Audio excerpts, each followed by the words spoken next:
Hello and welcome to the Holy Rivals Show. I'm your host, Nathan Bomber Brown. With me is my partner in crime and co-host, the Wild Ute. How are we doing today, Ute? What's up, Bomber? How you doing? How you doing, everybody out there? I think there's a lot of people that are thinking different things after this last weekend. We'll have to kind of see, what the initial thoughts are and where everybody's at the end. And we'll look forward to this coming week, which I think should be exciting. Let's do a little business here. I just want to thank everybody for being here. Week one is done, and we're looking towards week two. If you're new to the channel, please subscribe, give us a comment, suggestion, give us a thumbs up, and then lastly, turn on your notifications. That's really important. We really appreciate everybody being here and really appreciate the time and energy that everybody has in our community. And we want you to know we don't take it for granted. As we look forward to the rest of the show, we'll be bringing on our contributors, Moen and Immaculate View. I hope everybody enjoys them. They always bring a ray of sunshine to the show. Really quick, let's say hi to some of the first people that are in the house. We got Joey Z, good to see you. Cougar Tracks is in here. Good to see you, Cougar Tracks. He said, I'll be back at 2020. Let's see here. We got Conundrum is here.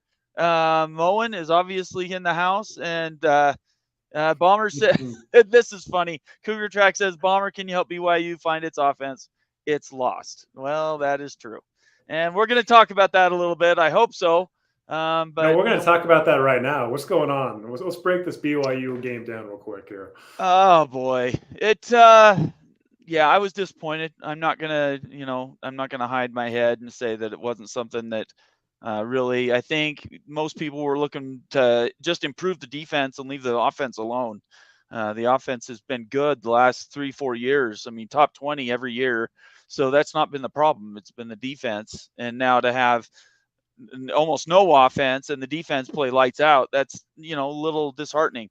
The one I do have a couple takeaways. First of all, obviously it's a new quarterback. We don't have a guy that's been in the program for 2 or 3 years. Keaton Slovis it has history. He has some experience. There were a few things that I was concerned with right off the bat. It looked to me like he was throwing to spots instead of people. So I was a little, that put up an alarm right away.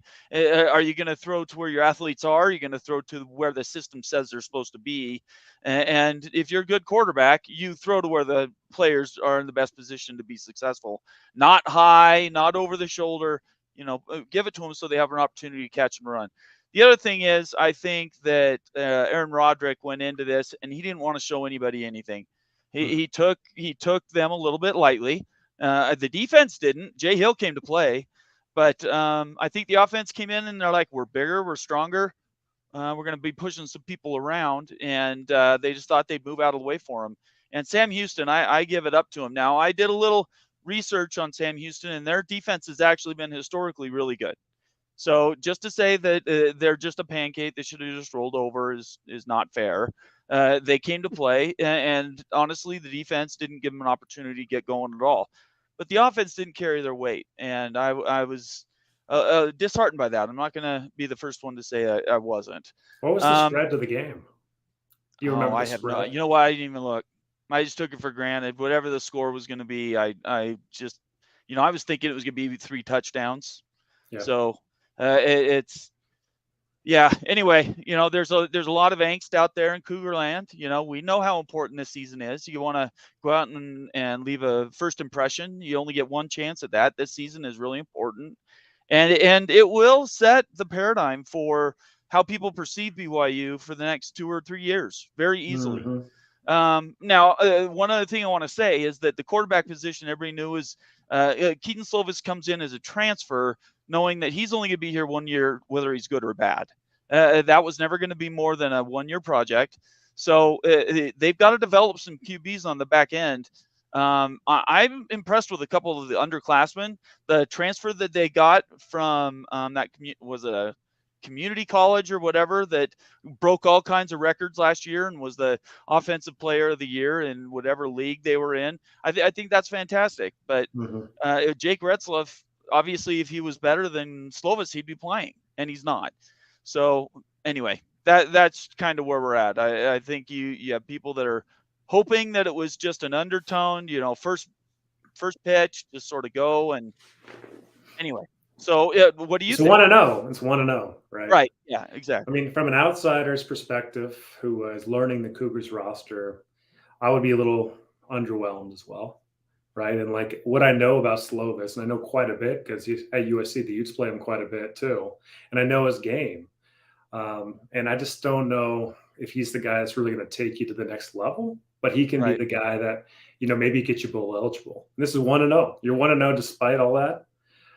So really 5 more wins on this, schedule to see if you Right. can get bowl eligibility. Maybe 6, 7 wins are in the cards for the Cougs, but like, I don't know, maybe more. Really, with how the Big 12 really shaping up, at least like the hot reaction and stuff based on this weekend and everything, unless things change. Right. Maybe the Big 12's not quite as strong in the mid as we thought.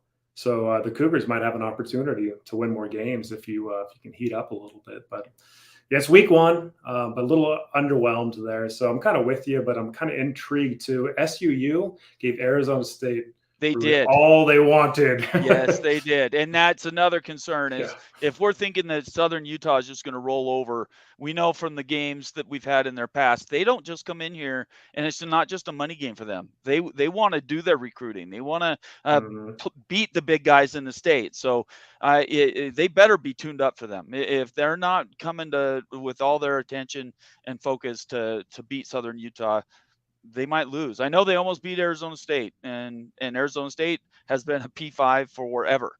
So Yeah. I don't take that for granted at all. Let's talk about the Pac-12. I think the Pac-12 is the Yes. greatest showing. I mean, they came out and counting USC from last week, they're Mhm. 13-0, and I think the last time that happened was like 1980, some ridiculous number. It doesn't happen very often. How So in the world are you going to go thoughts? 13-0 this year when the conference is already blown up? Like, where was It's this right, last decade, Pac? That's what I right. want to know. It's like, hey, that's so great. Yeah, we're so good this year. Could have used it 3 years ago. Could have used it two Yep. years ago before USC left. Like, too late, guys. Like, I mean, that's great and everything this year, but things already moved away and everything. And so it's hard to really feel that Pac 12 pride because it's like it's over, And Right. so I'm like watching Big 12 games as much as Pac games and everything this year. I'm kind of keeping an eye on the Pac. I know the Pac really well from playing them for so many years, but I'm seriously more intrigued, honestly, with these Big 12 teams, what's happening for the future now. I think probably Washington and Oregon fans and USC fans are looking to the Big 10. It's a weird year. It's a It weird is. year, because like you're excited to play Oregon one last time, Washington, USC one last time, but everyone's going their own ways. Everyone knows it. So there's just a weird vibe around it. It's taken a lot of kind of the fun a little bit from this Pac season and everything. But like seriously, my question is where has this been? And how disappointing that this wasn't here many years ago to save the Pac. And the Pac, will be defunct here soon. So So do we think that USC is a paper tiger? no, no. USC is not a paper tiger. There aren't paper tigers in this Pac-12 conference. I mean, Washington was the team that I thought could be a paper tiger, but the way that I Washington watched, is not a bit paper tiger. They what, put a beat down on Boise gosh, State, and they're not a bad team. yeah, exactly. I was thinking Boise was going to give them a whale of a game, right? Yeah, And they no. just the way the Penix and those receivers just sliced, like procedure-wise, diced Yep. Boise's defense. Holy smokes, right? Like Yeah. that is some concern, right? As a Ute fan and stuff, like, are you going to have the horses to keep up with those points? And so Exactly. USC is not a joke. Washington's not a joke. I mean, the way that Oregon put it on, the team they were playing, I mean, they don't Portland State care. doesn't really Right? I count. mean, we'll find out more when they play USC doesn't Texas play Tech. defense though. USC does not play defense. What's the In score 2 to USC games, Washington going to be? It's going to be like 70 to 63. I actually think Washington might beat them by 2 or 3 touchdowns. If USC doesn't start playing defense, any defense, they can't beat Oregon. They can't beat Washington. Certainly can't beat Utah. I mean, I had them picked to win the whole league, and that was 2 weeks ago. And now I'm like, man, you might be 7th. Oregon State will beat you. I mean, there wasn't a team. Look what Stanford and Cal did. It's ridiculous, the level of play that came out this last weekend. I was Where has it been though, super Bomber? impressed. Where has it been? Like that's what's I don't know. frustrating for me. It's like, oh, hey, I don't that's know. so great and stuff, but like, it's just so frustrating. It's so Pac-12-esque to pull something like this, to go 13-0. Like, you remember all the narrative, no playoff, like, Oh, sure. Yeah, no, I've been paying several attention. years, like You these bet. bowl losses and stuff, and all of a sudden you're just gonna go juggernaut style and go out there and be Right. SEC type good or whatever. This year it's maddening as a Pac fan. It's cool though, because there's gonna be some big games that the Utes are playing in and the Pac Absolutely. has and stuff. But yeah, so that's my view of the Pac. It's strong. It's real strong. I think USC is really good. I think Washington's excellent. Oregon State, Oregon, Utah. In Colorado, man, the Buffs. Like, hey, are the Buffs legit? What do you think, Bomber? Are the Buffs legit, or is this fool's gold? Well, let's dial it back a little bit. For one thing, TCU only had 3 starters on their starting 22. So everybody just needs to keep it in bounds. They're not near as good as everybody was giving them. In fact, at this point, they're going to be middle of the road. I don't think they can compete they don't have a quarterback. Their quarterback's adequate, but he's not stellar. And you look at Kansas State, lights out. Kansas State is going to be right there at the end. Oklahoma, oh my gosh, they look fantastic. Texas, again, underwhelming. They're like USC. They're a brand, but did they play exciting ball on Saturday? I was not impressed with Texas. In fact, I still think Ewers is going to lose his job by the 4th week. There was already 2 articles, and I forwarded one on Twitter that people are calling for Ewers to be gone and Manning to be the starter. I knew it would happen. The pressure's gonna build up until finally Sarkisian's going to be forced to play him at some point this season. I guarantee it's going to happen. But anyways, the rest of the conference, you better be looking ahead. I think you're doing the right thing. I spent all last year looking at the Big 12, trying to figure out which of the schools that we really going to need to pay attention to.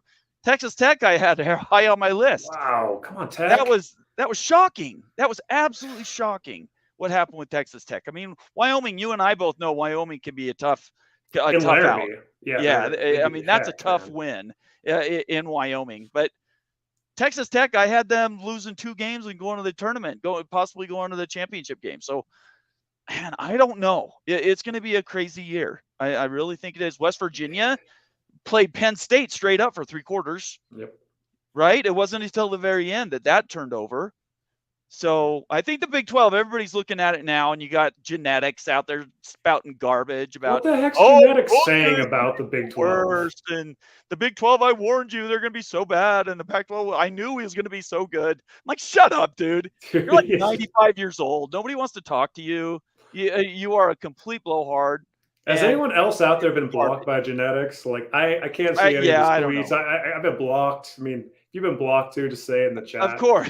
Yeah. I get it any Big 12 fans probably been blocked by genetics. Everybody has been blocked by genetics. I see his crap on like one of my 3rd alternate accounts, I think, is how I see his stuff. But anyways, I think that one thing I come out of this, I didn't answer your question about Colorado. Yeah. I think TCU is going to be down, but I think Colorado's for real. And there was 2 things that I want to hear your feedback on this. The first thing is, I thought him coming in and turning over the roster the way he did in such a flamboyant fashion was going to come back to haunt him. That was my first thing. I thought that it's really hard to basically rebuild a team. 68 people he turned over in one season. The second part of it is, I thought his health was keeping him out of the coaching during spring practices, and then even in the fall he's had surgeries and stuff. I thought for sure that would affect the way these guys played. Travis Hunter, if he doesn't win the Heisman, dude played 110 snaps, defense and offense. I haven't seen that, I don't think, in my entire life. Desmond Since Howard, Dion probably back in the day. Yeah, but even Dion wasn't out there trying to catch touchdown passes every 3rd play.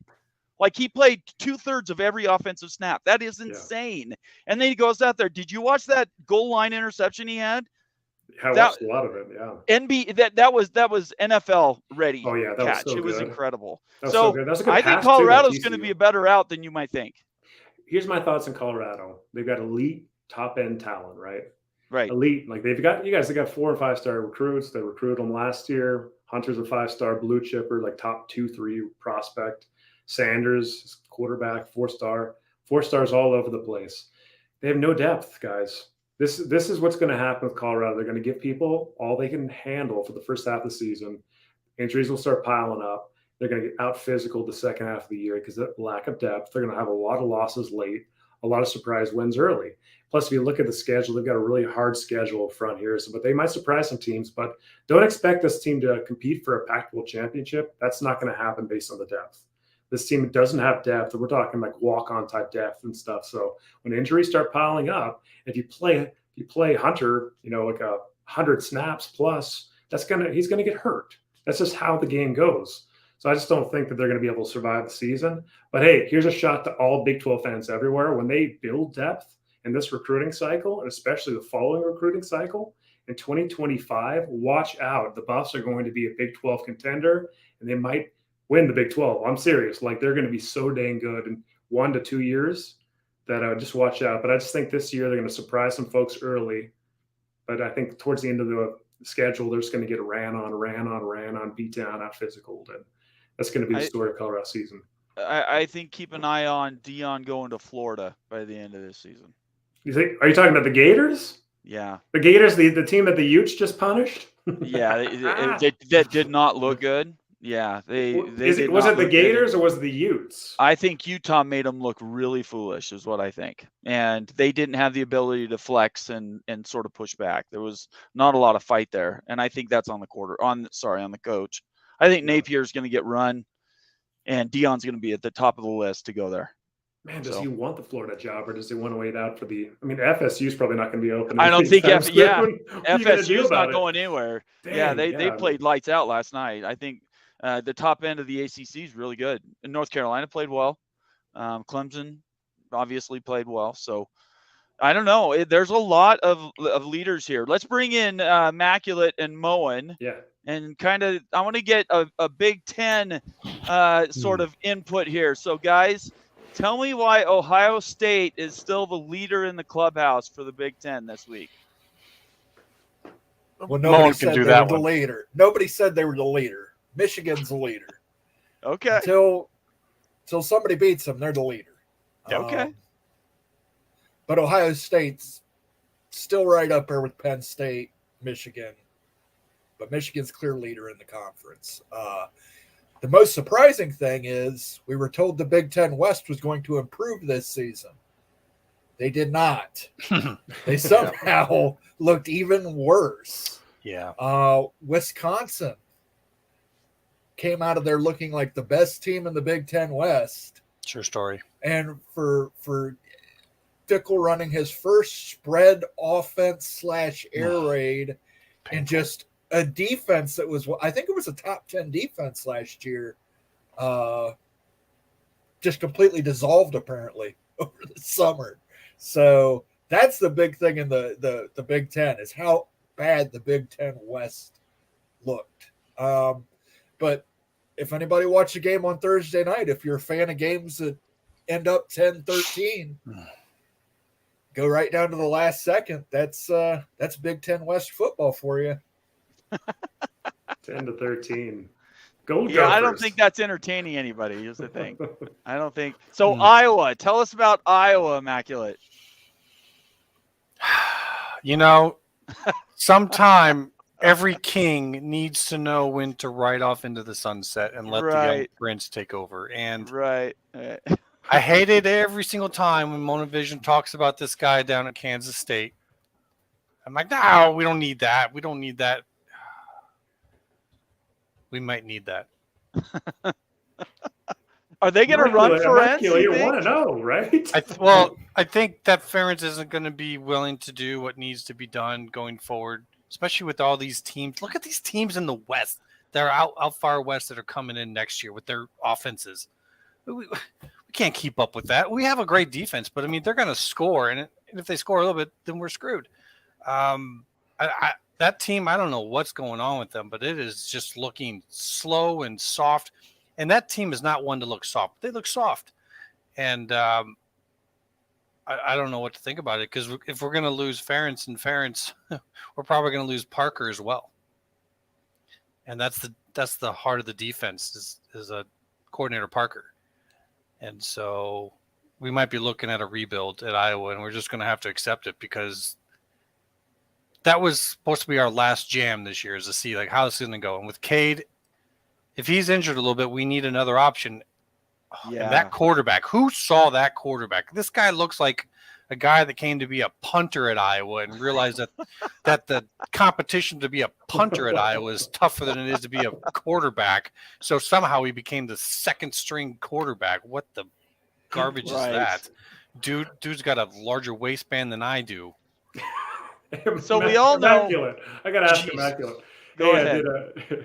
Did Kirk's son, the offensive coordinator, right? Did he at least check mark like his first game goals of like enough offensive yardage to keep his job? I want to at least know he has the balls to call for a 2-point conversion. You know where everyone's looking for you to get 25. Don't just go for 1 if you know you're going to pull the quarterback soon after that because he's hurt. Go for 2, get the 25, and then put the middle finger in the air to everybody. Doesn't even have the nerve to do that. And the 25 is the mark, right? It's an average. So but you should be trying to get a lot more than that against this team to pad your stats. But even if you can't, just at least make a statement. Go for 2, right? We're running against Southern Utah State, whatever it is. Who cares? Run the ball, get 2 yards, get 2 points, hit 25, turn around to the stands, flip them the bird, and then bring in your punter / quarterback. Utah State is always a tough out. They play dirty. I know, but still. They like to win. Run the ball for 2 yards, get 2 points. It doesn't matter either way. I don't know. I can tell you're thrilled with the performance here, man. Absolutely. All right, so now that we've talked about the Big Ten, let's talk about the SEC. One thing, was anybody surprised by anything that happened in the SEC this weekend? I mean, Florida laid an egg. I'd like to see. Wow, you get that Florida guy and all those Florida fans in here who were talking so much smack last week come back in here because they couldn't tell me in the chat, all the recruiting that Napier's doing, the recruiting, the talent. Well, I sure as shit didn't see it on the field. And I was watching it on a big screen in a bar. And I couldn't find it anywhere. If Napier makes it 6 games, I would be shocked. Absolutely. I would honestly be shocked. Man, that's how true is that? And how about Utah just annihilating the rush, the Florida rush? Did you guys see the net yards, 13 rushing yards from the Gators? Yeah, like I said, they did not look good. I mean, Utah's the defense is top 7 nationally. So Utah's defense, the crowd was jacked. So you got to give it up to some of that stuff. But I agree. I mean, this Florida team's probably looking at less than 5 wins. 4 or 5 wins, maybe 3. They're not a good SEC team. Yeah, I don't know. That's kind of how I see them. South Carolina was my other surprise. I thought South Carolina was a sneaky pick to maybe knock off Georgia.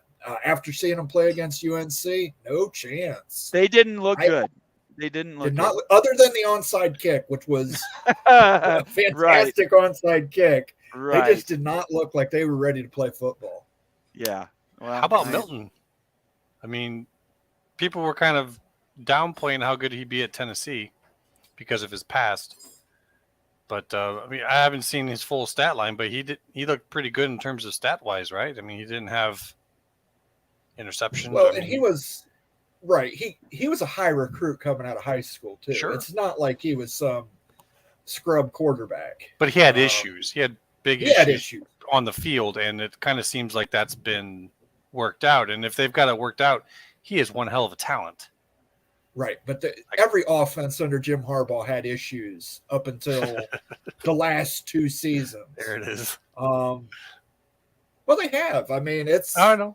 Jim Harbaugh's really came alive the last 2 seasons. Prior to that, he was pretty middling in terms of his offensive output there at Michigan. So I can't hold everything against Milton when it comes down to that. I put some of that on Harbaugh trying to run a Harbaugh offense with a quarterback that was clearly not cut out for a Harbaugh offense. I think being in Tennessee underneath Heupel really kind of lets that kid flourish. Same with Hendon Hooker, how Hendon Hooker flourished under him. I think Milton's going to be sneaky good. Jan Hulk says, worst loss, Texas Tech or Baylor? Baylor. Not Baylor. It had to be Baylor. Baylor. Hey, Baylor, how are you going to do that to the Utes? Come on, guys. Yeah. You guys, I know you're going to try to punch us this week. Baylor's going to give Utah it all. needed them to win. Seriously, There's no doubt about that. The Utah needed them to win. I'm going to bring up, and we're just going to quickly run through the top 25, and we'll talk about if we had any surprises. I don't think we did, but there's a couple I wanted to call out. First one is Notre Dame. Were you guys impressed with Notre Dame, or is Tennessee State just that bad? Yeah, Notre Dame hasn't played anybody yet, so I can't comment on Notre Dame. I mean, and they're not playing anybody this week. They're playing North Carolina State. So until they play Ohio State, we see how they do against Ohio State. Notre Dame's going to be up in the air for me. I will say this, if I may. Yeah. Notre Dame of the past would not have scored that many points against Tennessee State, but Tennessee State probably would have scored that many points against them. So in that regard, I say Notre Dame has improved their offense. How comparatively to these other schools, we'll find out later. But I do believe that they have improved their offense with their new quarterback, obviously. And I think it's working for them. We'll see how it is compared to others. But I mean, that's a high score for Notre Dame. Yeah, you know what? I'm looking down at the box at the bottom right. I saw Joe Montana's face. I haven't seen a Notre Dame score like this since Montana, right? Those days and stuff. When's the last time you guys saw Notre Dame scoring a lot of points? This team never scores, right? No. Like, what's going on? Like, I don't care. Yeah. Verse. I'm not saying that they're back or great or anything, and Moan's right. We'll see versus Ohio State how they perform. But this is something. I mean, they're padding the stats, unlike years past. I'm up in the air with them. I can't make up my mind. That's my opinion. I think that they look good at times. Other times I'm like, wait a second, why did you just let them catch? Like against Navy, it wasn't super impressive. They beat them, but I mean it's Navy. I don't know. We'll have to see. Tennessee State probably had better athletes on their team than Navy did. Navy was. That's probably fair. Yeah, we'll have to see. Not, we'll have to see what the Ohio State game will be the measuring stick, honestly. So 2 back-to-back, Kansas State and Oklahoma State both went out. That's Oklahoma. Hey, the Sooners are getting slapped around right there. Oklahoma. Yeah. 73. Sorry, I meant Oklahoma. I apologize. Yeah, I don't know what they're doing right here. The AP has that wrong. It's just written wrong. So that's Oklahoma State and Baylor, we'll talk about them last. I'm talking about Kansas State and Oklahoma. Oh yeah. So yeah, and I think they both played really well. Oh, absolutely. Like K-State is legitimate, guys. They're going to be absolutely a tough freaking team in the Big 12. And yes, they are. I mean, they've just got a lot there. Great coaching, great quarterback play. Oh man, it's exciting to be a Cat fan. And then Oklahoma. Oklahoma is going to be the surprise of the Big 12. We looked at the schedule. I don't think it's a surprise. For me it's not a surprise. Remember when we were having this conversation a couple weeks back and we were looking at how soft the dang schedule is? They play nobody. Like they play, it seems like the lower end of the Big 12 teams. Like if they can beat Texas, this is going to be a 10-2, 11-1 team. Yes. And so, I mean, here Oklahoma might be a playoff contender. Yeah, they could come out. I would still pick Kansas State over them, but yeah, I think that you're looking at the top 2 in the conference right there. Let's see. Wisconsin, we just talked about. Mississippi, that score, look at that thing. 70. We had so many scores in the 70s. It's like people are running up to score again. It reminds me of the 80s when every Sunday it was a scoreboard watch. And I think you're probably too young to remember that, but Sunday you'd pull out the paper and everybody would look at the scores for the games. And honestly, everybody was showing out. There were 80-point games all the time because everybody was trying to impress each other because there was no playoff, right? Everything was eyeballs and perception. And so scores used to be ridiculous like this, and now they're coming back. It's pretty crazy, I think. Do these high scores have anything to do with what we talked about last week with the clock, though? Moen, you were really into that. Like, remember, mentioning change. Well, I think a lot of this has to do more with the fact they're playing teams that are clearly overmatched. Right. I mean, Arkansas State, Mercer, Oregon played Portland State. University. Yeah. Yeah, I mean, Ohio State used to do this all the time, too, against teams like Pitt, where they scored 72-0. Right. But I mean, I think that's more indicative of the talent level of the opponents than the clock. Boy, that clock was really that was really contentious from everything I've heard about people about that clock situation. I hated it. I absolutely and Kelly came out and not Chip Kelly. Yeah, it was Chip Kelly. Came out and basically said, he thought it was the worst thing ever. And that's like the one time I've ever agreed with him on something. I think it's horrible. I hate it. The defenses are going to get really tired and run down, and you're going to get a lot more arcade scores than you will genuine fights, I think. It could be that, but I also kind of think that part of this is having to do with the CFP era. And when they're running these games, it comes down to every single little minutia detail gets compared against each other when it gets thrown into the CFP judges. So, when you got teams that are starting to run up these scores in these early games, you kind of trying to keep par and have a large score there to match against it. And that's what we're seeing. We're seeing with Oregon in the 80s. It's at that point in time, they did bring in, second and third string, but at that point in time, you're actually supposed to just be running the ball and run the timeout, especially when clock like this, but they're clearly not. They're going for the points, even with absolutely they are strings. So to me, it's racing towards the end for that consideration to get into the last four. You know what? You're right on. Agree. Hey, Bomber, do you mind pulling up the ESPN FPI rankings? Just Google search. Sure. Yeah, I can look forward. Hang on. Look at the swings there. You guys. ESPN has a lot of primetime games. We all know that. But they use FPI all the time in the predictions, right? And what drives FPI is win percent, your win totals, your volume, how you're blowing teams out. So yeah, that matters actually. The talking points and everything, the narratives that are being set, rankings. So it does matter.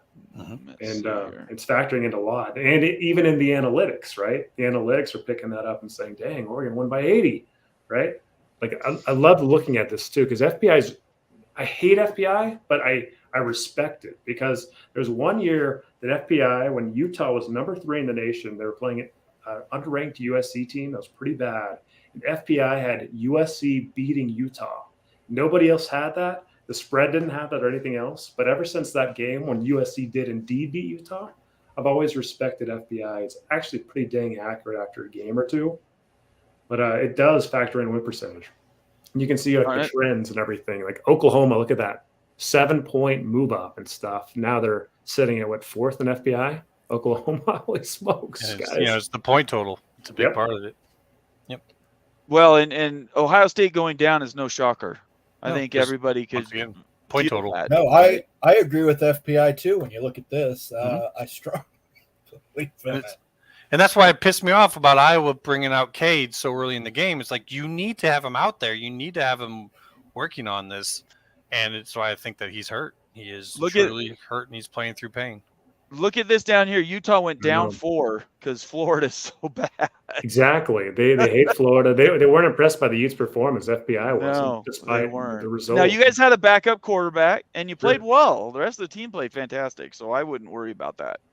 That'll take care of itself. I think. Washington pasteurizer. Yeah, Washington put a beat down on Boise State, and I think Boise State's going to end up being a good team. They looked good at times. Just Washington looked like they were on different level. They looked way different level. Are there any other things on here you guys see? Texas went down 5. No shocker there. They didn't look great. Penn State goes down. I find that interesting because I thought West Virginia played them really well. I thought it was a good game.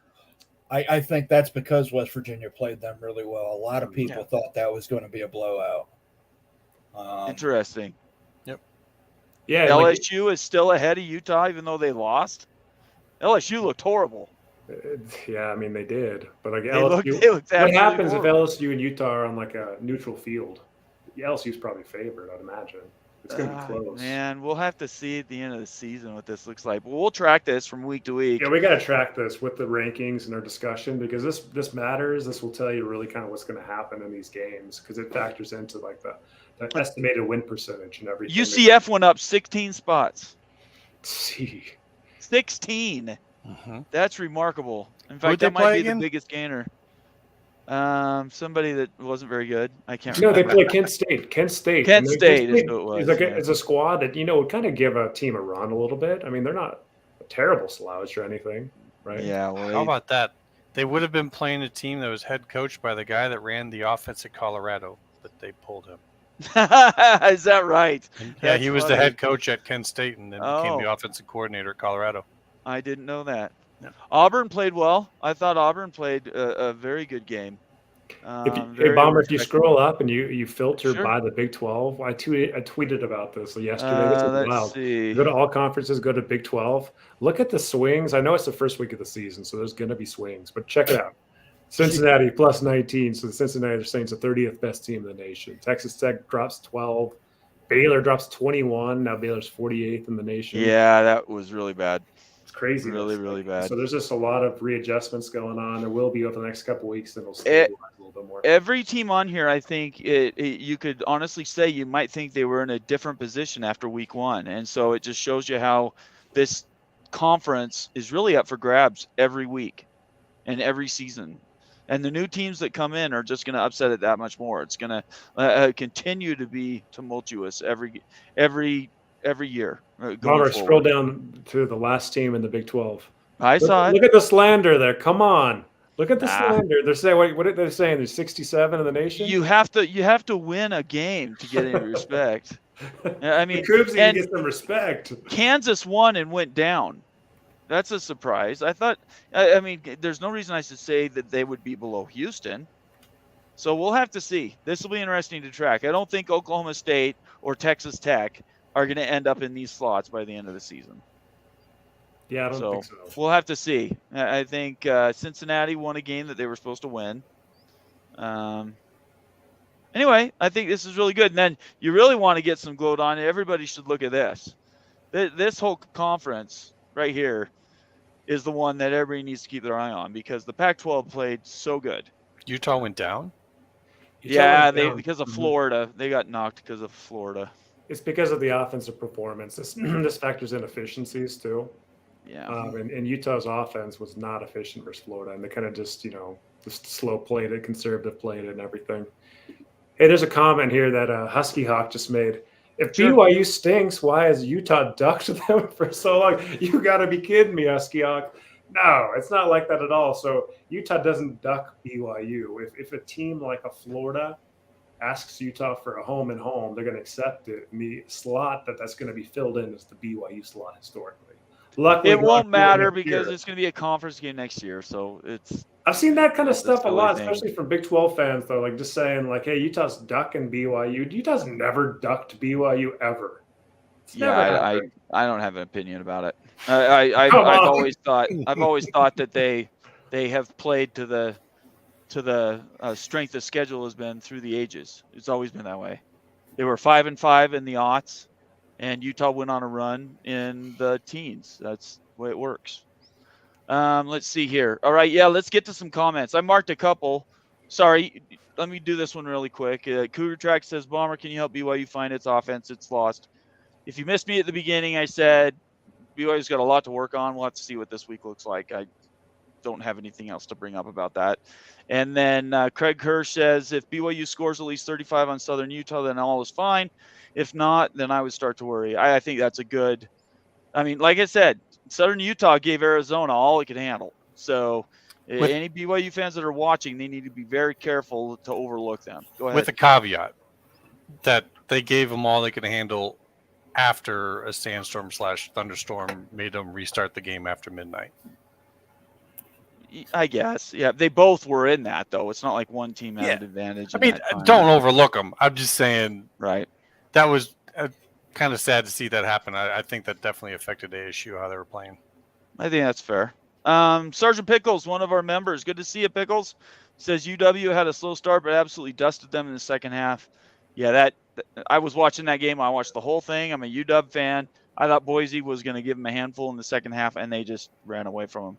I can't Penix remember. is for real. Oh my gosh, Penix, like the way that he was throwing the football, dissecting that defense, guys.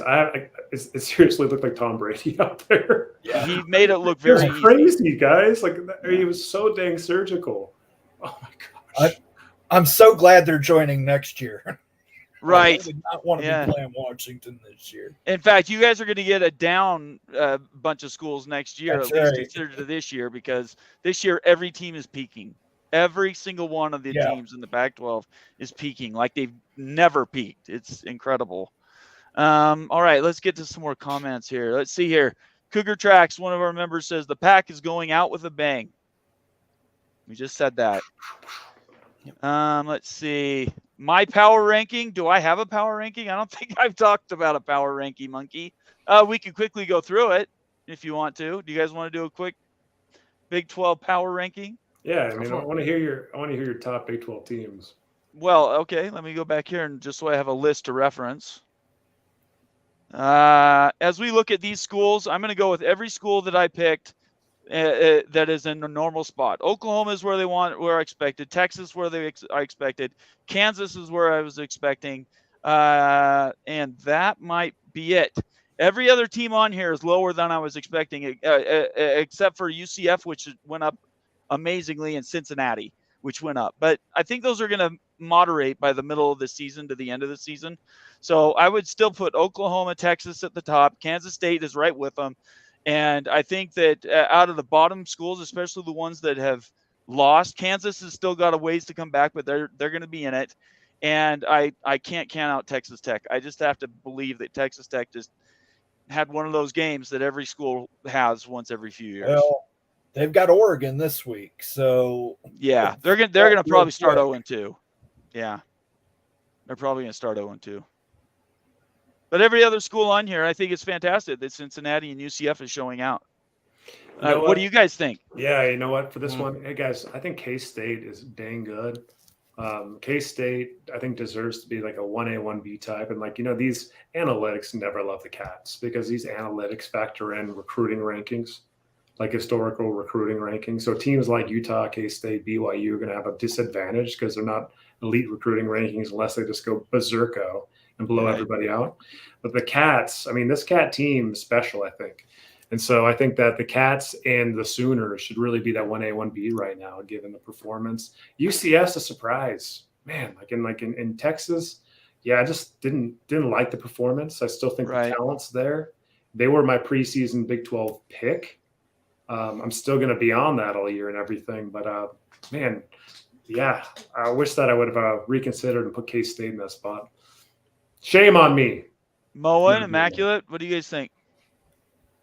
I'm going on the TCU thing here. I understand why they're at where they are. I don't think that's a fair representation because I don't think yet Colorado is getting a fair representation. But that's also fair. Both teams have to prove out now. And I think TCU will when you look at their schedule coming up. I think that they're going to run through their next 1, 2, 3, 4, at least 5 games until they play BYU, but they get BYU at home. So 6 games maybe there. And then they play at Kansas State. So I think that they're going to very likely go on a run of 6 games here. So I think, people are kind of snapping back on them because of this loss because everyone wanted them to put down Sanders and crew. But I would agree with that. I don't think that's right. I don't think they're going to stay that low. I think you're going to see them rise. Moen? Yeah, I like K-State. I'd put K-State at the top. Until you beat them, hey, they were the Big 12 champs last year. I think they repeat this year. They were my preseason pick. I still put them up there. Congratulations to Oklahoma, but Oklahoma was so bad and so wishy-washy last year. I need to see more from them against talented teams to call them for real. I think that's all fair. I mean, first week, that's why I told everybody yesterday on my Twitter, it's like everybody just needs to relax, right? First week always has these outliers, and there's nothing there that can't be adjusted. I think there are some schools that really underperformed, definitely. BYU definitely played under par. I think that Baylor and Texas Tech were also the losers. So we'll just have to see how the rest of the season goes. But I think next season, this is going to be a fantastic conference, and it doesn't matter if Oklahoma and Texas are in the conference or not. It's going to be a good one. Everybody's going to have to deal with them next year. Hey, Bomber, we've got some folks, too, that want to go over the Big 12. Sure. The Big 10 power rankings, and going over the Pac would be good, too, and just to exercise looking at these. We can do that. That's fine. Which one do you want to start with? Let's go to the Big Ten because I want to get Okay. I want to get Moan and Immaculate's thoughts really on these. This will be quick. uppers. Okay. What do you think of Mac? No. Michigan top, then Penn State, then Ohio State. Not that I think it's going to end that way, but just the way they played so far, I don't think Ohio State deserves to be above them. I do think they'll get it together. I do think they'll could, still win it all, but that's how it is for now. Wisconsin, 4th, Maryland, 5th, Michigan State, maybe, Minnesota, Iowa, whatever after that. It doesn't really matter. I would put Maryland at 5th, though. Maryland at 5th. Yeah, they did good. Did you watch that game? Did you watch any of the other ones? Like, I compared watched, to the rest of them? I watched Wisconsin. I watched Penn State. I watched Michigan. I watched Ohio State. I did not watch Maryland. Did anybody actually watch that game? You listed all the games that I would have, or all the teams I'd have above Maryland. I know. Did anybody watch the Maryland game? They scored somebody it was that like actually watched 38 to like single-digit numbers. They did good, but it wasn't against a big-time opponent. Yeah, who'd they play? I don't know. Let me look. Doesn't Maryland 38-6? Yeah, doesn't Maryland start off every year 6-0? It end up being 6-6. I swear, every season. But they have to play Ohio State, Michigan, and Penn State every year. Okay, that's 3. Yeah, but that's why I have them at 5th. Yeah. Like, I'm having them below them, but they're a good team. I think they're a good team. So you think Maryland 6 just because everybody else below them sucks? 5th. No, well, or 5th. That's sorry, just it. Like I'm supposed to put them below Iowa or Minnesota just because I want. At the start of the season, I had them down below, but just by what we've seen so far, I'd say they're a better team, so they deserve to be ranked higher. Now, once they start to play Penn State, Ohio State, and Michigan, yeah, they're going to drop. But I would put them over. I'd put Minnesota over Maryland. I would. I did watch the Minnesota game. I'm going to agree with Immaculate. That's exactly how I would have my top 5. Okay. Yeah. I would put Michigan, Penn State, Ohio State, Wisconsin, Maryland, Michigan State. Then I would move Iowa up based solely on Iowa's defense. And then I would probably put Nebraska. Over Minnesota. Over Minnesota, and I know Minnesota just beat them. They look good. Nebraska's got more upside. Nebraska's got more upside, I think. In the West, it's a weak division. It's a weak, but I will defend Maryland. Maryland has a murderer's row. They're going to be they're going to benefit the most from getting away from divisions. If Maryland played in the West, Maryland would be an 8-win team. They'd probably be number 1 in the West right now, to be honest. No, I'd have right now in the West, yeah, they'd be the number 1 team. I mean, Maryland actually plays people tough. They might not have quite the offense that Wisconsin does, but I put them. They're pretty close. Like I 4 and then 5 Wisconsin, Maryland, but they're pretty close. And I'm the last person that wants to give Moen any more ammunition about East versus West. Believe me.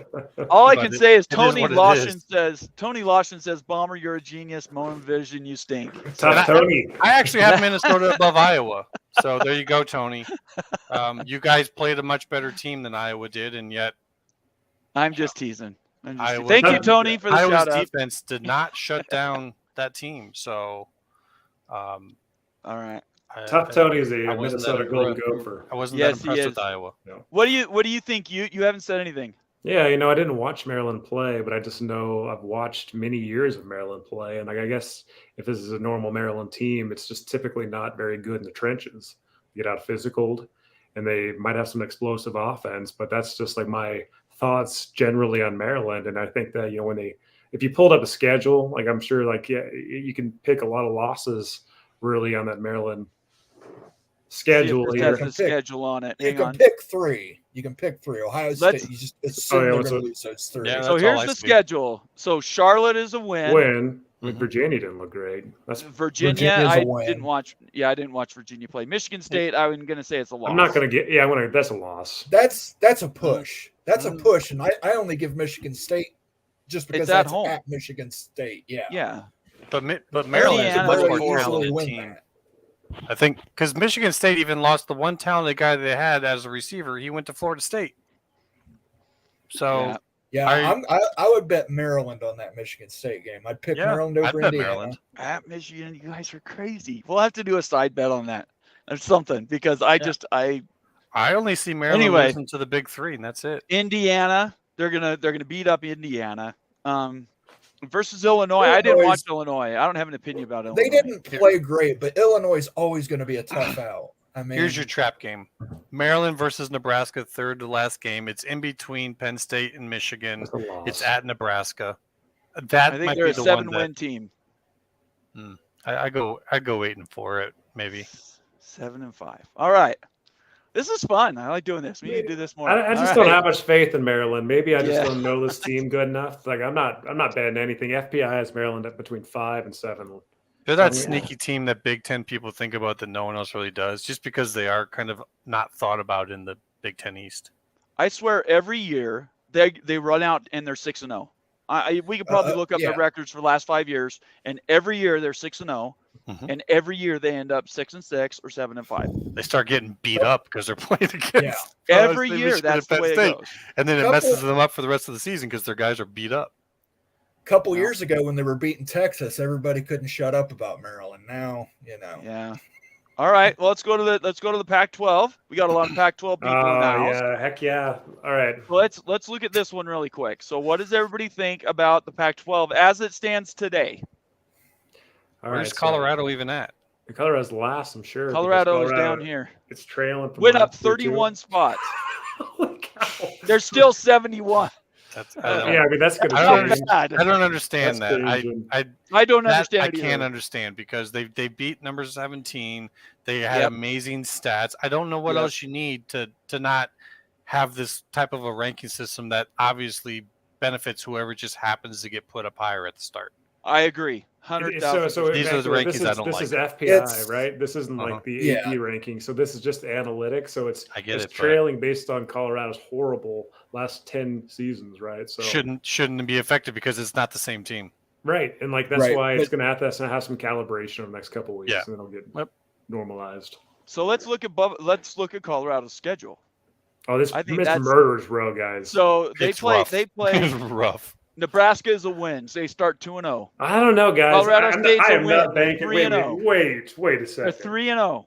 Is Nebraska a win? Is that Yeah. I have Yeah. it as a win, but that's going to be a bigger test than people think because Nebraska is No. Right. perfectly tuned to beat this Colorado team. I don't think so. They're a Nebraska's heavy run. defense was ahead. legit. Yeah, their defensive backs are good. Their offensive line is going to push Colorado around like a bunch of little boys because Nebraska's offensive line is legit. It's perfectly tuned. TCU should have just ran the ball, but they did kind of a balanced attack because trying to keep up with them or whatever. But Nebraska's going to come in. They're going to try and shut that crowd down because it's going to be loud. And I think Colorado wins, but people might be surprised at how well Nebraska does. We'll see. It's in prime time. It's the Mhm. Fox game of the day. It leads out at 12 Eastern. Yep. A billion people are going to watch this game. Yeah. And if we know anything about Deion Sanders, he gets up for prime time stuff. Sure. I think they beat Nebraska by 10 points. Okay. Mr. Yep. Monkey. How is Nebraska getting one? 1 Mr. point. Monkey. He gets you 1 point for showing up. For showing up. It's bad. Anyway, so I think they go 3-0. I think Oregon, probably because it's at Oregon, I can say that. I bet you the USC game could be a pick'em. Unless gonna they be a start playing shootout. defense. USC's That's not going to be a shootout. That's going to be your 66-68. USC game. does not play any defense. Yeah, there's no defense on USC. Lincoln I see Riley it doesn't much want to. different. Man, that's at home. I dare say they might pull that one. You I think- disagrees with all of No, us. I I mean, think they're going to lose to Oregon, but they might pull off the USC. You Go ahead, guys you- must be smoking some of that Colorado Because stuff. If you think USC that's is all passing, and that's Colorado's strength on defense. Okay, I'm just looking at this. Like Nebraska, that's going to be an absolute. That's going to be a much more physical game, I think. Yep. And Nebraska, I wouldn't be surprised if they won that game. No, it's at Colorado. Right. I know, but it doesn't matter. Like I still tell them, like you're playing a Big Ten team, and like this is a Matt Rule team that's coming off a loss. That's going to be a tough win. That's a 50-50 game in my mind. Complete 50-50. Okay. Colorado State's a win. Oregon's a loss. And then this is where the injuries and the physicality of the season starts hitting you really after 4 games. Because then at USC, you're going to lose at USC. Why is that Colorado? It doesn't matter. USC is going to beat Colorado. They just have more talent across the board than the Colorado this time. If you scroll down, Arizona State, that's going to be probably a win. Stanford's a win at UCLA, probably a win. Oregon State loss. Arizona played well.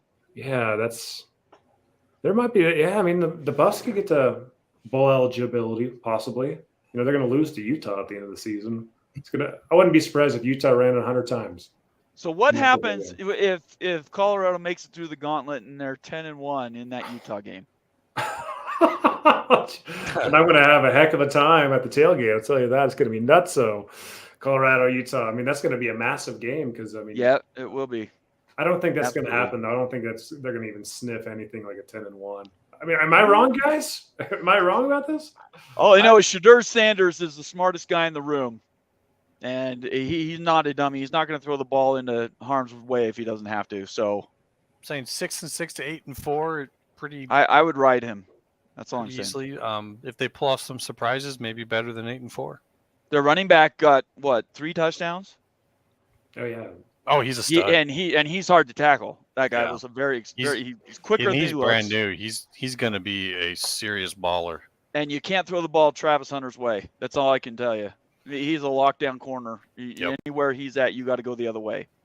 So we'll have to see. 6-6, like that would be a good season. It's probably and they don't even have their other 5-star cornerback. He didn't even play in that game. Cormani.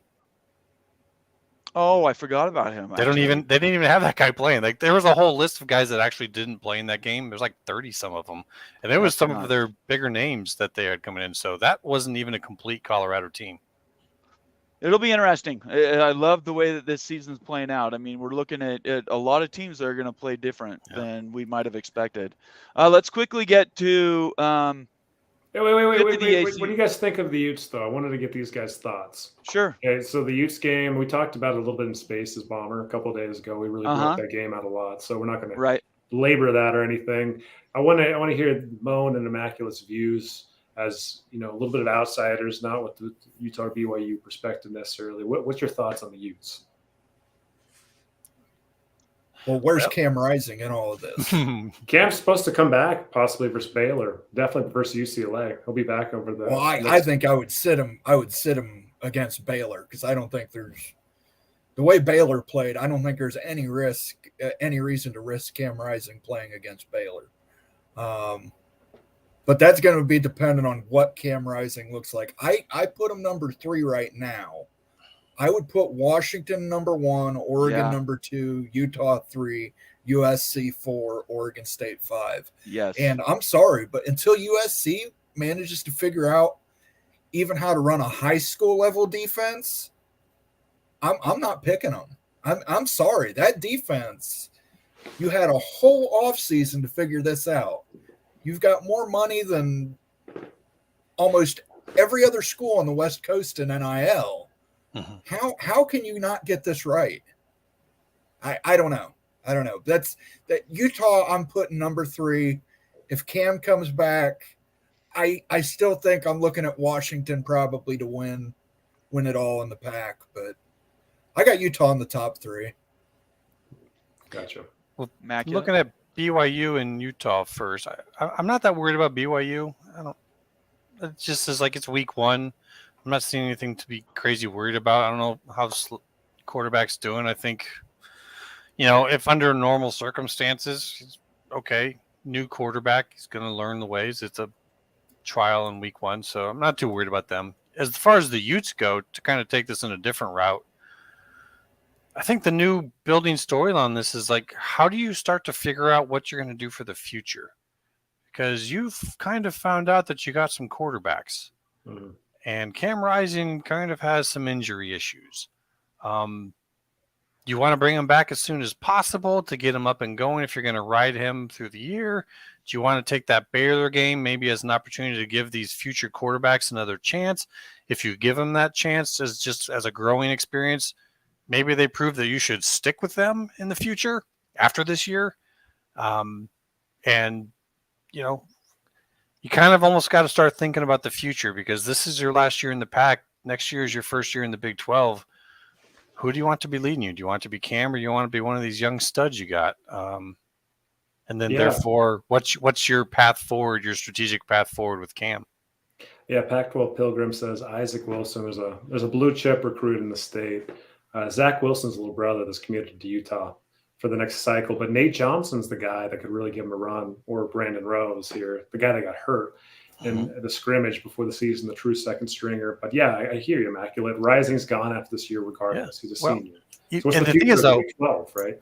He could stay another year. He has another year of eligibility, but with his injury issues, man, I know people love him, and I get it. But if you got to take the emotions out of it, as a coach would have to, and think about the reality of the situation, I think you kind of got a plan to move off of him next year, just like we saw with like a Jalen Hurts at Alabama. I just don't see him sitting down. Like, he's already 23 years old, probably. Yeah, I'm talking he maybe has to transfer out next year. I tell you what, like Rising, he's got to play if he's there and stuff. I'm with you, though. That's one thing the Ute fans haven't talked about. He's been hurt every year that he started. He's had games where he's missed or had concussions. I mean, he's had just a whale of a time to stay healthy at the Utes. And like multiple Rose Bowl ACL injuries. Well, one a concussion, one an ACL, and he had just everything that's hit the guy. And so, but he's such a leader, and they play so much better with him on the field. I think that he's your guy this year. This year, yeah, but like Jalen Hurts was one of the best leaders of all time at the college ranks, and they, moved off of him. Yeah, we'll have to see. I think the season's going to dictate. The first 5 games that the Utes have are very difficult. Yep. So it's going to be interesting to watch. If they can make it through the beginning gauntlet, Utah is going to be loaded for the end run. There's no doubt about that. And I think the season sets up good for them once you get to mid-October. Really quick, we've got an hour. Appreciate everybody who's here. If you're new to the channel, please subscribe. Leave us a comment or question. Definitely give us a thumbs up, and then turn on your notifications so that when we do these shows, our schedule is going to change a little bit. We're not going to be doing the Saturday show anymore. Ute and I are thinking right now maybe we'll do a Friday show, but just sort of stick with us. Our schedule's changing a little bit. Mm-hmm. Thursday nights is probably going to be out unless BYU or Utah happen to be playing our Friday night game, but because of the NFL, right? And we know you guys are watching the NFL. Everybody does. So we'll have to see how the schedule works out for these different shows. But we appreciate everybody coming, and we own this Monday slot, and we really appreciate everybody's here. And you please continue to come, and if you feel like it, you can give us a super chat. We love super chats. We're trying to read all the comments we can, and then you can become a member. And as you've seen, we've already gone through a few member comments today. You can do that right on the Big 12 Mafia page. And we're also going to be moving over to the Holy Rivals channel just on its own. It's now been monetized, and we're going to start using it as the lead broadcast. So we really appreciate everybody being here, and just watch for those changes as we go forward in the coming weeks. I got to respond to this comment here. Yeah, please do. So Kendron, he says, hope Cam is healthy by the time he makes it to the Oregon State Beavs game. So we can knock the stuffing out of him. Oh, man, the Beavers are already talking smack in here? Really? Come on, they played well. Oregon State played well. Oregon State played well, but yeah, that's a Friday night game on. How sick is it? That game's on FS1, guys. If Utah beats Baylor, beats UCLA, Oregon State wins out. That could be like a borderline top 10 matchup. That game needs to be in a bigger station. That stinks, but it's going to be a great game. It's a tough game. Let's quickly run through the ACC. I'm not sure how many ACC fans we have here, but we do have some schools that might be on the move in the coming days. So it'd be good, I think, really quickly to run through some of these just so everybody knows where we're at. I think Florida State, in my opinion, is better than Clemson, but I guess time will tell. But what do you think about these schools beneath? Like, how was anybody impressed with North Carolina? Yeah, I was impressed with North Carolina because they've got a stud of quarterback. I mean, Drake May can take him as high as he can, right? We talked about it before, really. They were a little underrated before. Now that they beat South Carolina, it was a big win. And so I think the Heels are going to be tough to beat. Like, how are you going to play Drake May? If he has a great game, they might clip you. Anybody, even Florida State. Right. So I think the team to look out for. I mean, the Noles, that defense last night, that Noles defense I haven't seen a Knowles defense look like that, like ball hawking, everything physical, since Bobby Bowden's defenses back in the day when they were titles. That's what I told Jameis one of my Winston's buddies. defense wasn't bad. When they won the championship with Jameis Winston, their defense was better than average. It wasn't Bobby Bowden-esque, but it was good. Yeah. So that's just my thoughts, and so they were massively impressive, and like just they had a different type of swagger that I just haven't seen for a long, long time. So that Knoll team looks special. What do we think about Miami? I didn't get a chance to watch the Miami game. Did any of you guys get to watch them play? It's another one of those they smoked them games. Did they? Just ran up the points on them. Who did they play? Do you know? Miami of Ohio. Oh, geez. Yeah, Okay. Miami of Ohio. It was the Battle of the Miami. worst. Okay. Yeah. All right. Just want to give you an update right now. Clemson Sure. and Duke. Clemson's only winning by 1 point. 7-6. I was just looking at 7-6. myself. Yep. Was that halftime? So, Nope. Not yet. Gosh, I can't believe Clemson's not blowing them out. Yep. I was actually saving that for my own too. I'd put Yeah, Florida State crazy. definitely. see the trend with the one going down? Yeah. Yeah. That's So this one based right on that here, score. this is That's- real time, right? Is that Somebody's real already marked time? them down. No, Yeah, I'm they're, teasing. they're, I as don't it's know going what right it now, is. they're not going to be ahead of Florida State. Moan, is that real time? Could it be? Yeah. Let's see. We'll Yeah, do a that refresh and has see to what be it comes because they back. haven't played Oh, any we broke the games. internet. It won't come back. I don't Florida know. State's going to be ahead of Clemson by the time we finish the I show. I think Florida State is a better team. I had them winning Yeah. ACC. I don't know where Yeah. our thing just disappeared. It's broken. Anyway, Comparing quarterbacks is not let's even get close, off of to that. be honest. so what's takeaways? Let's everybody go through and kind of see. Everybody do a rundown really quick of week 1, and then we need to preview week 2 really quickly. Okay. Yeah, the So, Pac-12's whoever. legit. The Pac-12 is legit. The Pac-12 should, I would hope, have a playoff team this year, whether it be Washington, USC, or Utah. I think those are the real playoff contenders. So it's something to watch out for. I think the SEC's down. Down. I do. Like I don't remember the last time SEC lost these big non-conference games and like not even like close, guys. Like, and so seeing that's been a little shocking. So I think the SEC is down, the Pac-12's up, which is the most ironic thing ever, because that's exactly how it hasn't been for the last 5-7 years. Yep. Those are the big takeaways. Excellent. What do you think, Moen? Yeah, I tend to agree. I will say that the first week, everybody panics. I think that this is don't panic and don't overreact unless you're Baylor. In the case of Baylor, go ahead and panic. I don't know how Dave Aranda was one of the hottest coaching names 2 3 cycles years ago. They could have gone anywhere.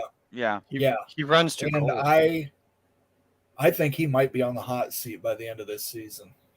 I think he's on the hot seat today.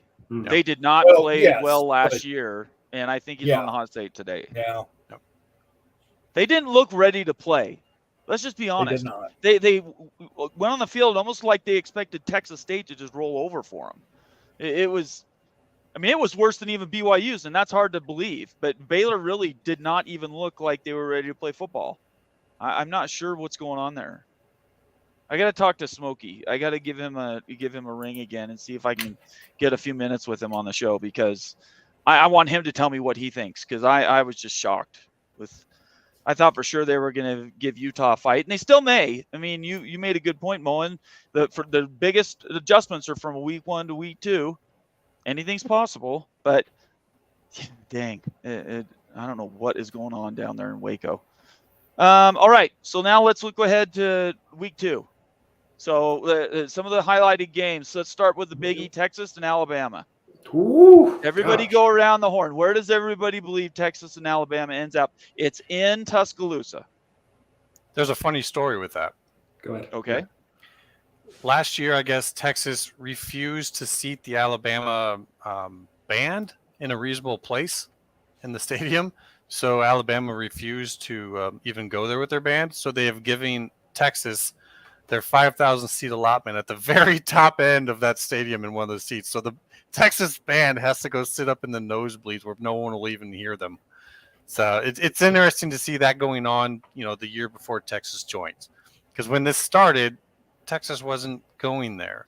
Texas did this to Alabama when Alabama was coming to town. So now Alabama is returning the favor to a team that's coming to the SEC. So interesting little storyline.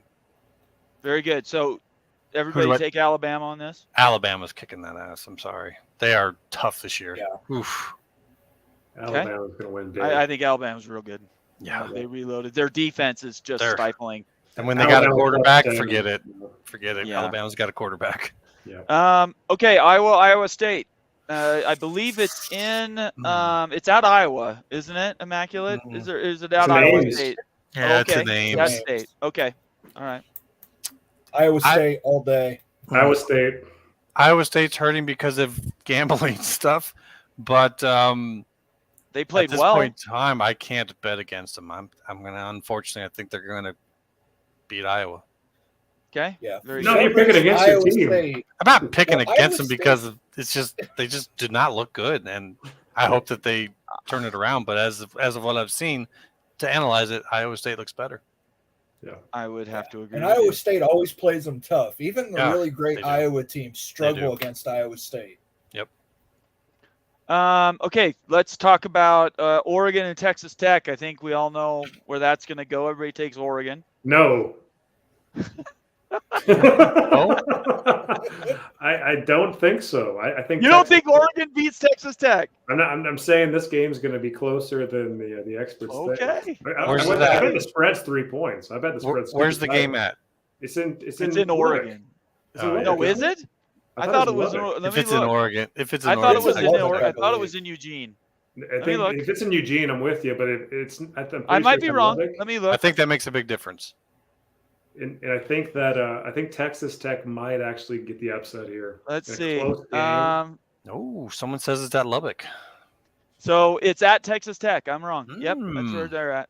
It might be closer than we think. We'll see. I'm still going Oregon. I think By 3 Oregon's going to touchdowns. win going that way. Yeah, but Texas Tech is going to be pissed. Yeah, okay.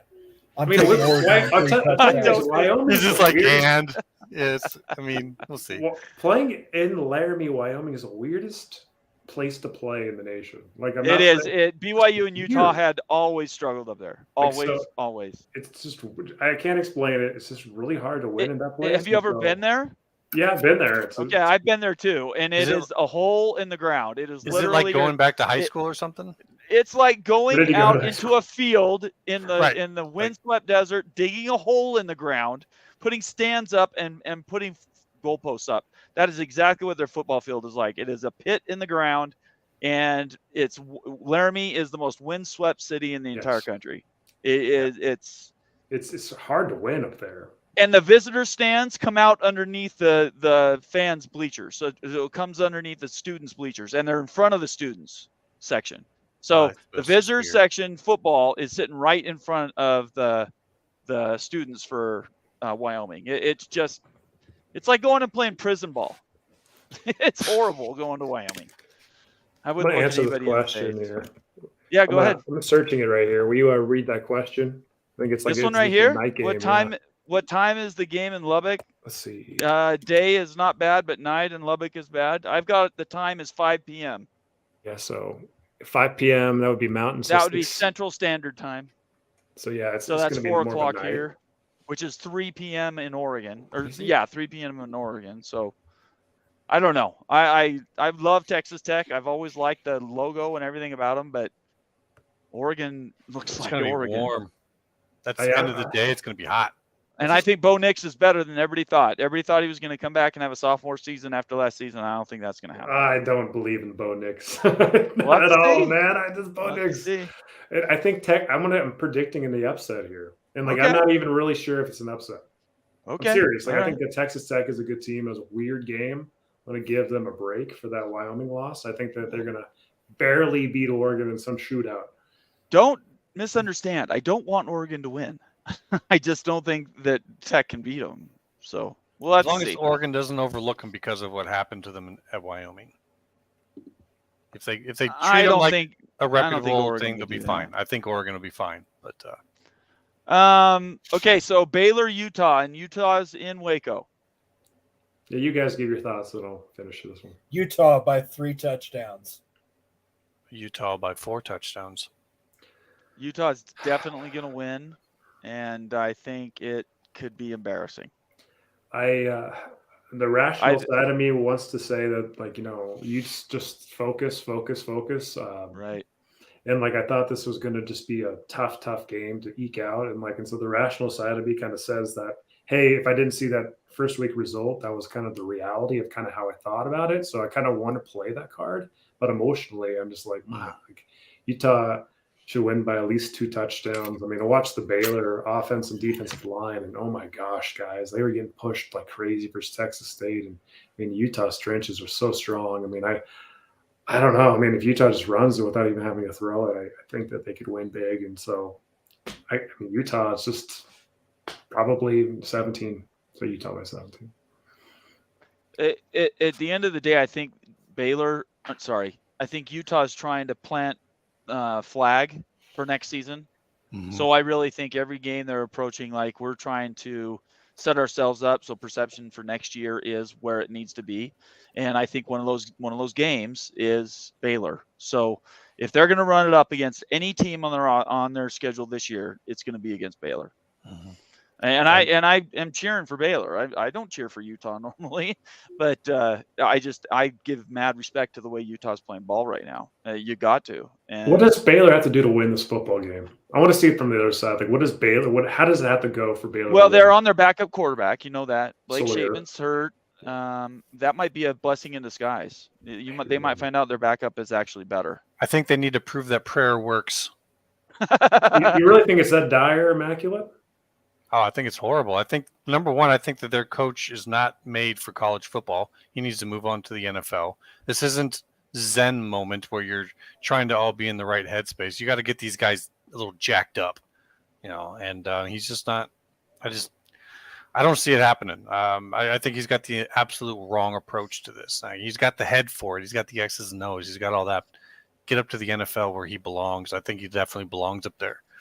He's just – when you're coaching college kids at that age, you got to get some energy. You got to have some fire, and he's going the absolute wrong way with it. And I think the product on the field shows that.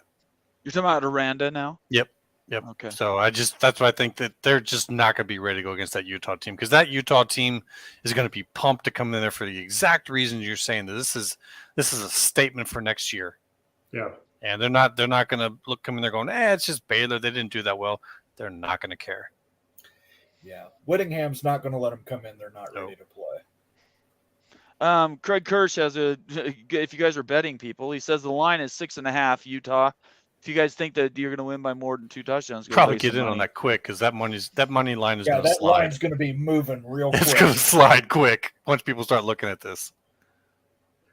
Yeah, I wanted Baylor to be better. I'll just say that out loud. I'll say this. This makes me uncomfortable. The fact that everyone's like, hey, this is just going to be a straight blowout. I know enough about college football and football in general. This time, sometimes but the teams, especially the Utah Utes, I don't know. Like, I mean, it might be a little closer than expected. I just don't overlook Baylor. I know Whittingham won't, but I just hope that the Utes bring it, finish Baylor early, because I don't want a nightmare in Waco for the Utes. Larry says, Pac-12 Pilgrim, one of our members, says lines of scrimmage looked uninspired Saturday. I think everybody agrees with that, Larry. It did not look good. I watched the first 10 minutes and then I turned it off. That's how bad they just look listless. Like, I don't know. Something's missing there. I think Aranda is seriously on the hot seat. Mm-hmm. I think he's the bottom line on it. Larry again says the line went from 4 to 7 today.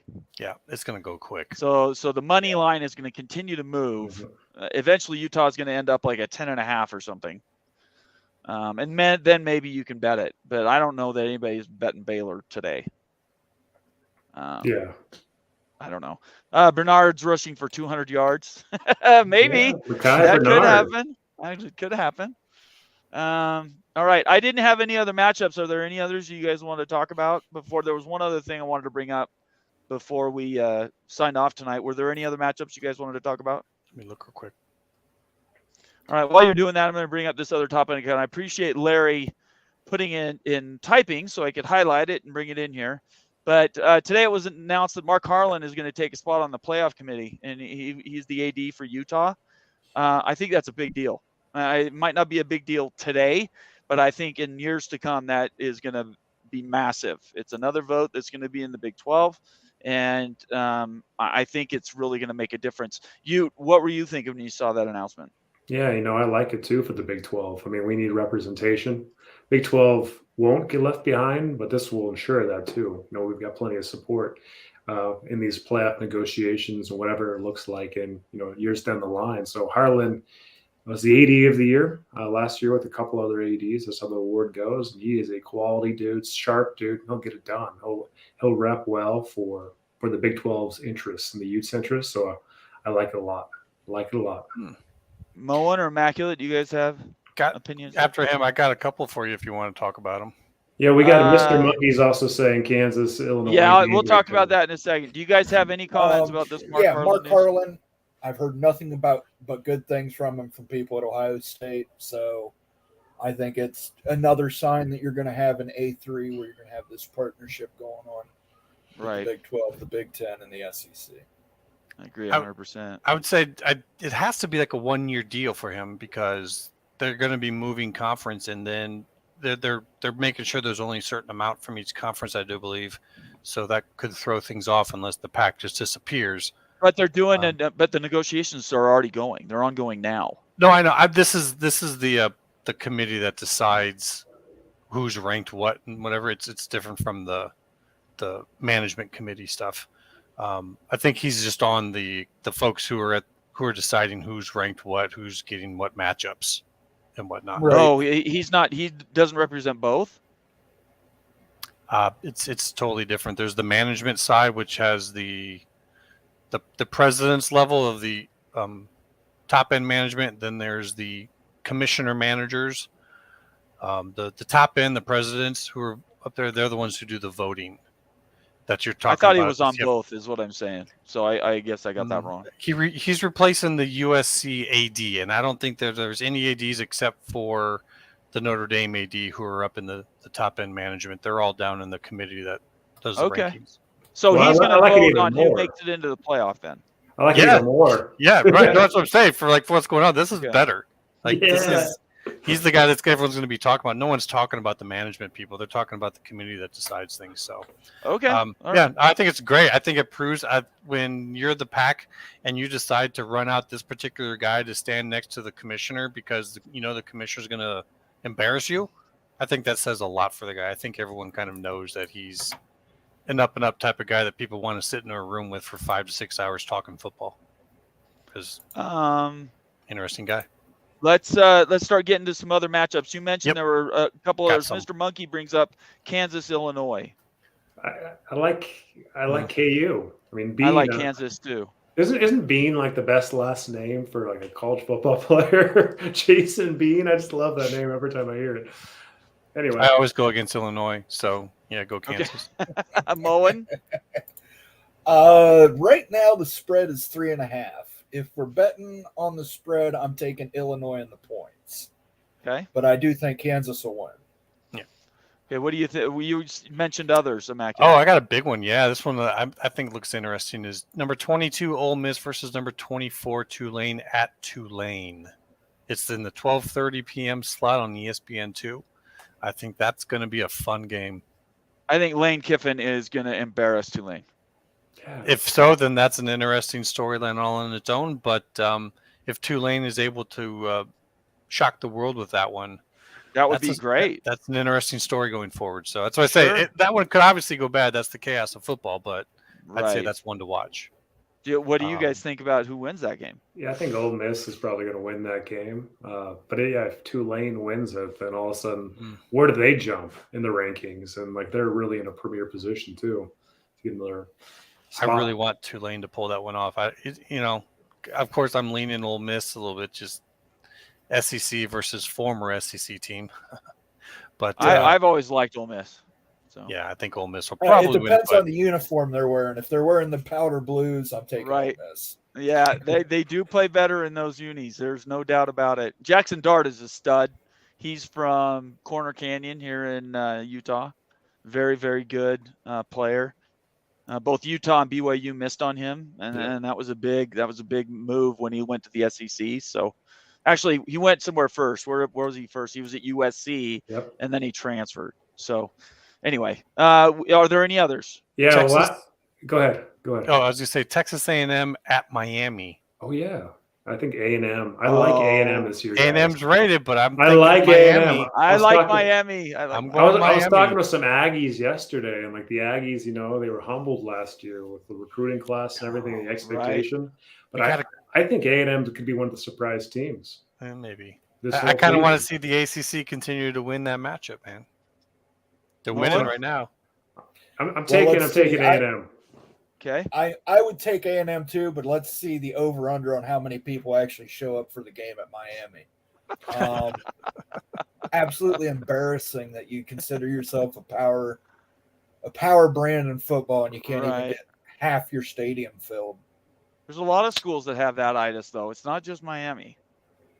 There's a lot of schools that have that. Fellow ACC schools now have that problem. I think it'll get filled for a big game. I think they'll fill up. BYU had 59,000 people at a game that played against a team that was just promoted from FCS. So some schools just show out. Yeah. Others don't. There's nothing you can do about it. Hey guys, last thought here. I've got a last thought. We haven't talked about the ACC move from Stanford, Cal, and SMU. We were talking about that potentially happening, but I don't think since the show that we've actually gave our thoughts on. I mean, does anyone think this is going to work?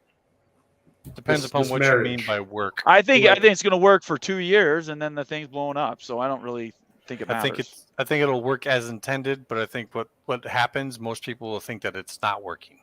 If that makes any sense to you. Well, when you lose your best brand, that's not working. But if they already know that's happening, then the move wasn't meant to keep them. It was meant to solidify for when that happens. And in that regard, it's working. I'm curious. So is it better? Is it a better play if it blows up in 2 to 5 years? It's probably 2-3 years, and going to the Mountain West. What was the better play, and why was that a better play then? Because for Cal and Stanford, it absolutely was their only choice. Yeah, because I think that they're gonna turn it into a private university type of conference, which is the exact type of universities they want to play against. There also happens to be a lot less state oversight about all this new stuff that's happening, and Stanford is doing NIL, and Stanford is recruiting big. So I do think that they're in this to win this, and I think that they're going to build a conference to their liking. Yeah, they're going to build a conference to what Notre Dame wants, and that's what it comes down to. Notre Dame got their way, and the ACC sold all their integrity out, allowing SMU to buy their way in. Right. It's as simple as that. I don't think the ACC is going away. I think you're still going to end up with an ACC, but it's going to be towards the bottom in the Power Four structure. I think Florida State and Clemson and North Carolina are all going to move within the next year. They're all going to say, hey, we're out of here. We're going to pay you. Here's your money. Let us go. I can see the Big Ten just adding 2 teams and going to 20. I think if the Big Ten can get Florida State and North Carolina, I think they would be happy to just sit at 20 at that point. Notre Dame's not going to leave the ACC. They have everything set up to just favor them in the ACC. They can still be a partial member, get everything they want. You'll see the SEC will probably get Clemson, Virginia Tech. And then those schools are going to have to make that decision whether or not they want to go to the Big 12 or stay in that ACC. I think North Carolina State and Miami in particular shot themselves in the foot voting yes on this thing. Yep. Do you think that Miami has a home and NC State has a home when it blows? It would have to be the Big 12. I think Miami really damaged themselves by voting yes on that. I agree. That pissed off people in the SEC and the Big Ten. North Carolina State really pissed off North Carolina. And you heard that the people from North Carolina, the legislators came out and said last week, financials will play a part in this. Right. So North Carolina State and North Carolina don't necessarily have to join each other. No, they got different trustee boards. Yeah, I think that's pretty much telling you exactly where UNC thinks. They don't want to be in a conference with North Carolina State moving forward. If Miami and NC State got into the Big 12, oh man, bomber. I know, right? This is the opportunity I know. here. Like I'm licking my chops here. Yeah, I am mean, too. seriously, if Miami, I never would have thought Miami would be a brand that could possibly be in play for the Big 12. But Virginia Tech's, the Miamis, you've got to be kidding me. Yeah, Really, you're going to make a third super conference here if you can get some of these squads. I think there might be some small chance that Miami would want to be part of that thing that Stanford and Duke and Notre Dame. I think Notre Dame is part of that. I'm with Bowen. I think Notre Dame might be looking at the ACC long term, and I think that they might be looking at joining that when you look at what they could possibly get. And if that's the case, I think Miami might stick around with that. And this might be playing out a little differently than we thought. I don't know if it really depends upon where North Carolina is going. If they're going to go north, the Big Ten. Does the SEC then look at NC State? Maybe. Yeah. I mean, if the Big Ten's planting the flag there, I think that they're going to want to get one. If Virginia goes north, will the SEC go with Virginia Tech? Maybe. I don't. But those schools also might be available to the Big 12. And the Big 12 could come out smelling like roses out of this. If the way this goes, we'll see. But, yeah, I think the big plan out there out east, they're already building it. They're building up that conference for the future because they know these schools are leaving. This is my breakdown. They brought in those 3 schools to get the cash out immediately, right? They're getting to get the money up front. They can do that 1, 2, or 3 years and just milk those schools for everything that they can and walk away clean and free without being tied to anything. So letting them in by itself, fine, whatever. I don't think that by itself doesn't mean anything. I think what matters is the fact that you had 3, actually you had 4 that were holding out, and one of them flipped. And that really all it did was damage whatever the relationship they had for the possible move to the other conferences. So when the big teams leave, the ACC will be in the exact same shape that the Pac-12 was. The difference is that the ESPN underwrites the ACC. So the ACC is still going to probably stick around at a reduced rate because the ESPN gets them on the cheap. They have them on the cheap till 2036. So the question then comes... Not really that cheap. It's more than the Big 12. Yeah, it is. It's much more. It isn't. They get paid more than the Big 12 Once right they now. lose Florida State, North Carolina, and Clemson, I agree with you. I'm just saying it's not on the cheap right now because they're not getting ratings equivalent to the month that they're getting paid.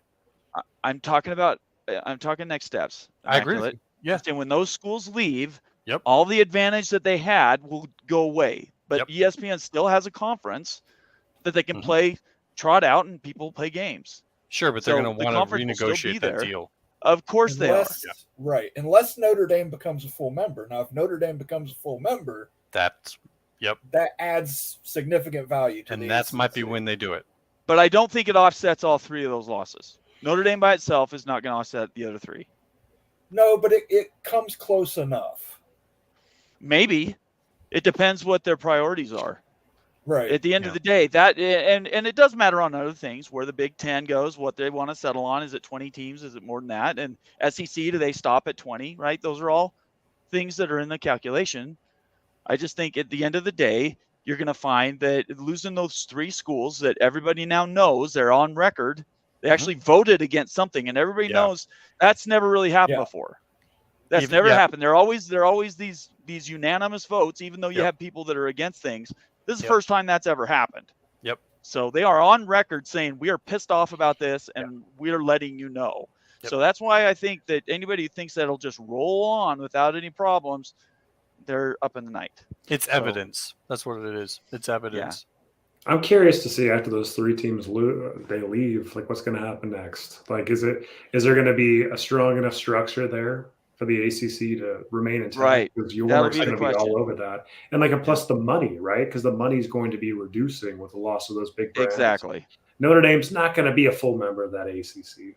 They're going to be half the value of the dang whole conference at that time and stuff. So I just don't see how those teams could fend off the Big 12 or any other of the conference going after them. I just don't see it. So that's why I'm like, okay, well, Cal and Stanford, that's great for a few years. They're not going to get any payout basically at all. SMU's going to get nothing, and this thing's going to blow. Yes. So really, they're just totally getting housed, it looks like, financially, guys. That's how I see it. You're exactly right. exactly right. That's how I see it shaking out. Unless they can work out the money situation once FSU, Clemson, UNC, whoever else leave. If they can work out the money situation to be comparable to the Big 12 with the remaining teams, i.e., they're not going to be able to. I don't think It's not going to be getting close. It's going to be like 15 to 20 mil a year probably for those remaining teams. So they're not going to look to stick in for 15 to 20 million in the ACC. They're going to move over to Big 12. That's how I see it. Yep. And I would say that Florida State, Clemson, and North Carolina are probably the only schools that have been promised full shares or close to full shares within a Big Ten or the SEC. That's why they're so about this, and why the other ones probably are pulling back is because they're probably hearing that you're only going to get a partial share, and so they're like, "Well, screw that." So that's why NC and FSU and Clemson are so gung ho. It's just and maybe the money, stories. And maybe the additional money, the extra $10 million each school will get on this. Now, because they're going to be raping these other 3 schools, that'll bridge. That possible could be money that they use to bridge to the next thing, whatever the next thing is, whether it's a move to the other 2 conferences or the Big 12. That additional money would help them if they did that for 2 or 3 years. I just think by 2026, everything is up for grabs. I don't think there's any school that is for sure. There isn't one school I don't think that's off the board to potentially go someplace else. I think every chance you could see some craziness depending on where the money goes. So if you're part of that Duke-Stanford alliance, and I mean all the schools who stand with them, and if you're looking at this as saying that this is inevitable, then all the schools are going to inevitably be out of here. They need to get out of here all at once. You're not taking any exit money to pay your own exit fee. Like, that's recycled money. That's taken away from what's coming into the conference as a whole. If I'm those schools, I'm saying, okay, we need to figure out who's leaving, figure out a settlement. And that's kind of what Greg was talking about today that he's hearing, is that there's going to be a settlement. You get a settlement on a price. I don't know what that price will be. It'll have to be agreed upon. And you get them all out at once, so that way all of that money is yours and is staying with you. You don't want to pay that out to someone who's then going to turn around and pay it back to you to get out of the conference. That's a terrible deal. I would not want to agree to that if I was like a Boston College. Yeah, I appreciate that. All right, guys, I think we're done.